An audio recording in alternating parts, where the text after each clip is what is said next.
Jake Crouthamel was no backslapping song and dance man, but quiet and unassuming should never be mistaken for lacking leadership.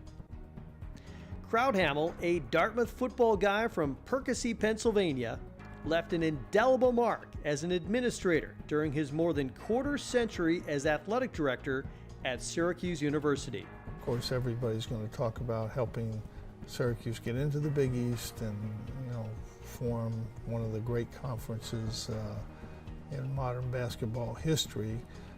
He was one of the founding fathers, and I think he should be remembered for really leading Syracuse athletics in a very key time.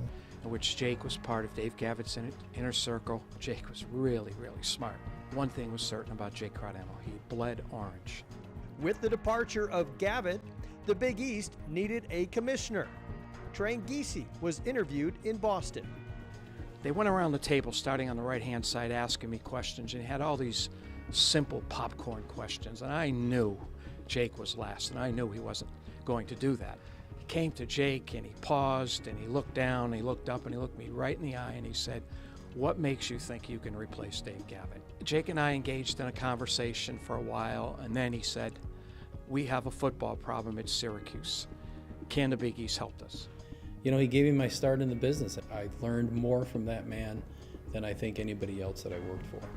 He was always willing to listen. At the end of the day, he was very, very conscious of every decision that was made. He took responsibility for the decisions that he made, and that's a great quality. Jake always sought the best for student athletes, though budgetary constraints were often beyond his control. He is SU's longest-serving AD from 1978 to 2005.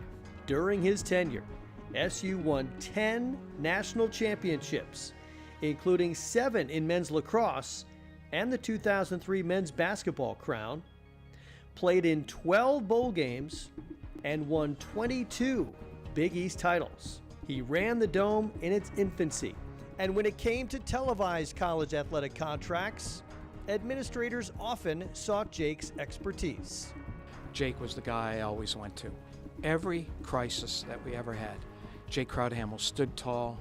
Not one to seek recognition, Jake was the recipient of SU's 2002 Chancellor's Citation for Distinguished Service, the prestigious National Football Foundation's 1999 John Toner Award, and was a 1995 honorary SU letter winner of distinction. I'm very proud to have worked for him.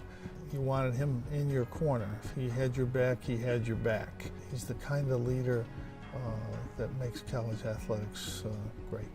Jake was not only a nationally recognized administrator, but also a successful coach and athlete himself.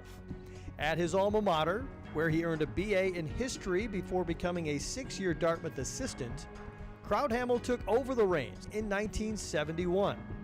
His teams won 3 Ivy League titles and went 41-20-2 in 7 years.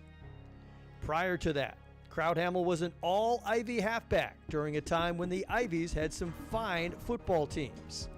A second-team all-Ivy 25th anniversary selection, Jake was the first player selected by the NFL's expansion Dallas Cowboys.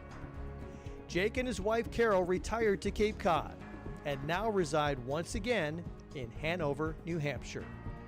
I remember the day Jake called me and told me he retired. With Jake departing, it was the end of a golden era, and Jake stood very tall in what I call the Mount Rushmore of Big East icons. Tonight, Jake Crouthamel becomes a member of the Greater Syracuse Sports Hall of Fame, Class of 2018.